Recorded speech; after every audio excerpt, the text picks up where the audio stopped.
Welcome to the 10 Acre Woods. Mark here, my wife Tara. It is getting cold. It was close to zero last night. It was zero. It was zero? It was Okay. zero. Well, I saw 2 degrees Celsius. Because you got up late. Oh, okay. Warmed up 2 degrees while I was snoozing. Last week we had a pony come in.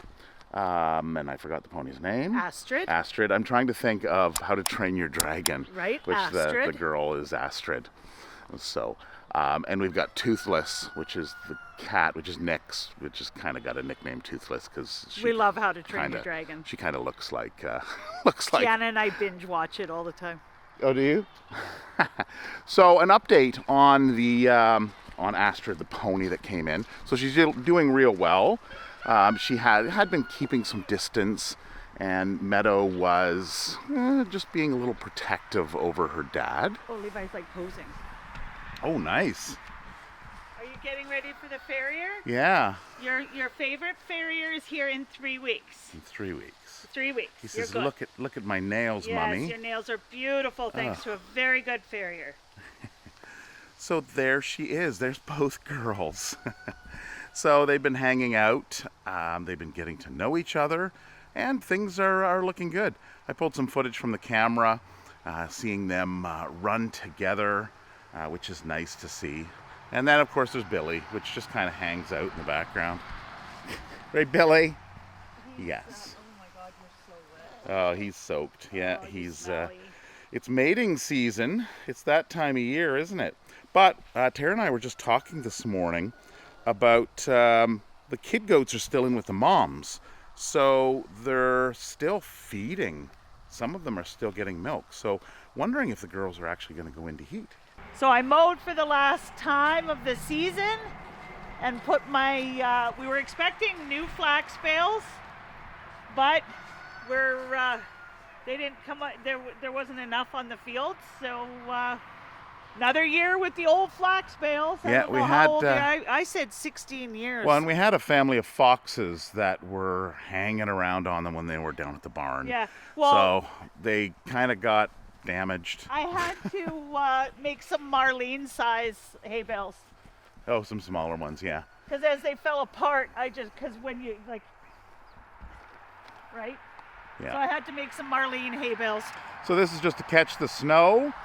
So it catches in here and insulates the septic field. We put them on as late as we can, and then we take them off as early as we can. Yeah, when they're not frozen to the ground. Yeah, as soon as they can start flipping them. So Tara has a bag of goodies here. Those goodies are Gallagher goodies.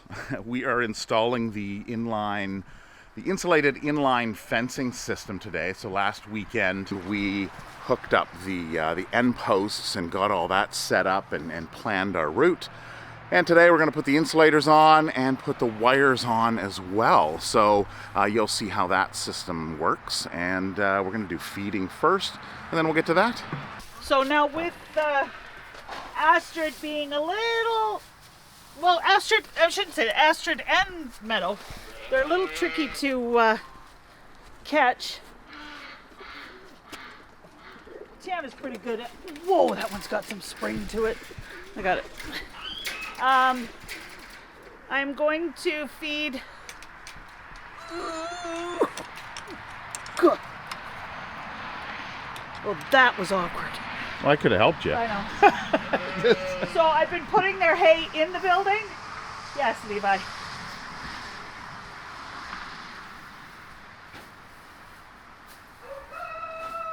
And the reason I'm putting it in the building, it's in there, is so that Astrid starts going into the building with everybody, so that day we can just come out and close it. She likes this building. So then you walk away.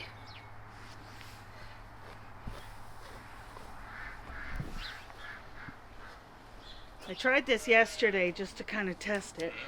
You walk away, and then she comes back. And she should go in.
So I'm out here in the northeast corner of the property where we started. This is the anchor point. So we've done 3 posts and we've tied them together so that we have good stability in line. And what we're going to do is we're going to put our end-strained insulators on. So these you can get in a few different ones. There's the standard, I think this is the S type, and then there's the high strain, which I believe is white, which, you know, going long distances, there's a lot of strain on the insulator. Thus, I'm assuming why they call it a high strain. This here is the Gallagher inline insulated post. So it is a more permanent solution than these white ones. You can pick these ones up pretty cheap. I see there, it's already, one's already off. It's not in the line. And when deer jump over the fence, they snap off those. So that's probably the biggest damage we get. And one of the main reasons why we're doing this is because of predators coming into the yard. Usually in the spring, you get a family of foxes, you know, mother fox comes out and she comes through the fence and comes in and maybe picks up a duck or 2 or a chicken. So that can be a little frustrating. I guess everybody's got to eat, but we want to entice them to go to another location for their food. So this is the Gallagher inline insulated post. It has a fiberglass core, so it's very flexible. There's actually a video I saw on Gallagher's site where there's a hay bale, a round hay bale rolling down the hill, goes right over top of the fence just pops right back up again. So these are designed to take some punishment. And we're going with this style versus a full fencing. We got a quote, $30,000 to fence the back of our yard here. So this is a lot cheaper idea, and I think this is going to be more of a permanent solution. So we'll get to this insulation in a bit. First thing I'm going to do is I'm going to hook up my my insulators. I'm going to put them in heights. I think I'm going with, you know, a 6-inch gap for the first bottom, and then maybe an 8 or 10 inch, and then another 10 inch at the top. So these are 45 inch to the top wire. We'll get started and get this going.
So I've never carried 10 poles so easily in my life. Well, that's a big feature of these as well, is they're light.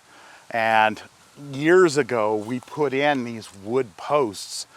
We were a lot younger then, and the ground must have been softer or something, but we dug these by hand. So yeah, all that energy when you're younger. So I have put a couple of these in. You can see one here. There's another one over there. I placed them 32 feet apart. They'll span 10 meters. So they're in a nice straight line. We've got our 2 wires in, so that's going to line up. We had to cut down a couple trees. We had to do some trimming. So if you live in the prairies where you're not going through a forest, it's probably much easier. But with that being said, we now have a nice straight line. Our old line is actually over on the other side of the property line. It's been there for some time. It darted over. And we had something really wonky here where it came in like 10 foot into our property line. So I wanted to get that all sorted out before I actually showed you how to install them and to put in a couple myself just to kind of get familiar with them, which they're easy. So I say that now. Hopefully I don't hit a rock or something, but these things go in like a breeze. So what we're gonna do is we're gonna measure 32 feet from this one down, and we're gonna start moving on and get some more of these installed.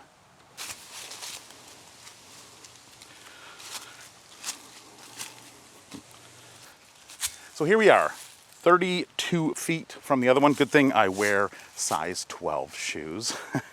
So I just measured out 32 feet, 10 meters. Now on the bottom of this, you will see that there are holes in one side, in both sides, but not in the other sides. So when you line it up, you want to make sure that when you're putting it in, those slots, those holes, are facing down line, because that's the orientation of the channels here for the clips. So that's pretty important. So you don't want it sideways, or else watched one video where a guy put it in and he put it in sideways, and he's like, and these things are tough to get out. They're more of a permanent solution, but you can take them out. There's a puller you can use that hooks up to a standard puller. There's a Gallagher insulated line post attachment that goes onto that, so you're able to pull it out. So it's not the end of the world if you, I've even seen people do it without the puller, come up with some kind of plan. But anyway, it is 32 feet here, so we've got our lines which have already strung. They're in a straight line, and that just gives me a spot on where to put it. So it's going to go right there, right in line. Now when putting it in, you want to make sure that you are pointing straight up, that you're not skewed in any direction. So the tool you want to use for this is this here, and this is, it's got a hole in one end and nothing in the other. Now it's got a cap on the top and a fiberglass core, so it's got the strength to push down like that, so you can drive it in. So now that we're lined up, all you do is you slide this over top of it, and this is the part here you want to make sure that you're straight. So what I'll do is I'll just push the wires over with my body here. Just make sure it's straight, you know, give it a couple taps, have a look, make sure we're straight, we're lined up.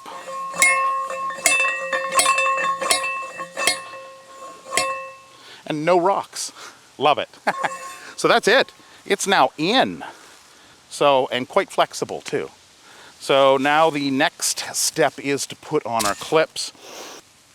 What I'm doing is I'm putting 4 from the bottom. So 1, 2, 3, 4, and there is my channel there. So what I want to do is I want to clip on the back 2 or the side 2, and then just roll them over onto it. And there you go. The same thing with the top. I'm counting down 4. 1, 2, 3. It's going to be going on this one here. And again, you just want to grab the channel on the back here with the clips, line it up, and then roll it over. And it's simple as that. And you can take them off, but they're pretty tough to take off. So they will stay on there. An example is you just got to do the reverse, pull it back, pop it off. So they're on there secure, but you've got to kind of rock it across and then spin it or pivot it.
on.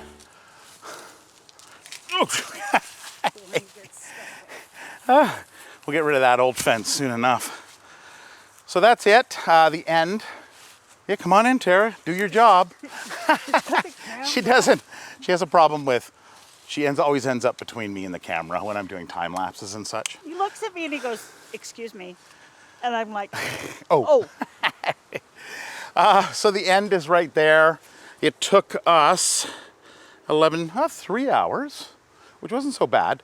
3 hours going just over a quarter mile around through a forest. Had to dig a hole. Tara had to dig a hole of garbage, previous garbage that was there. I guess there was some, Yeah, rebar fence. it was a rebarb and rebar. Rebar. I'm And barbed wire fence. speechless. Barbed wire, that Cage was the other one. wire. Yeah, so. Like, we've cleaned up so much of this stuff. Like, but now, as you can see, this is the straight line. So Yeah, it's going to be where's nice. the property line? Yeah, and it's all one line. It's not rednecked, which is what we've done in the past. Oh, brakes, you just splice in another line, and then you can't tighten it, and you got to go around and walk the whole thing. Here, this was something, like, we're not moving this rock. So I was rock 30. broke a couple mowers too. Did it? Yeah. 32 feet to there, and then it was like 38 feet. So if I want to keep with my 32, what I ended up doing is I figured, well, I'll put one on each side. The lower line then can come up to clear the rock and then hit the other one and drop back down again. So there is a path through the bush here, which looks like a fox track, a dog track. 2 of them. Yeah. So we're going to have to keep an eye on this area and possibly even put some rocks in and do something with it. But it'll be a much better and easier way to manage it. I only hit one rock, I Yeah. believe it was, or stump. I don't know what it was. Twice. 'Cause you I went went down, and then all of a sudden it went whick. And then you moved. And you hit So I something else, pulled it, then you and I moved actually again. pulled it back out. And it wasn't so hard because I didn't have it all the way in. Oh, and we'd like to thank PV Mart in yeah. Steinbach. Yes. So we picked up the wire from there. It's a new store. There's 2 stores in the city, I think it is. Yeah. And then there's the one Steinbach store. So we usually go to the Nairn store, but they got a nice new facility they opened up this spring. So that's it. I'll put a link down in the description for this product, so check that out. And hope you enjoyed this video, and hopefully it won't be snowing next time we see you. Mark's hoping for a next coffee week. and couch. Yes, time for a coffee. Have a great week, and we'll see you in the next video. Bye.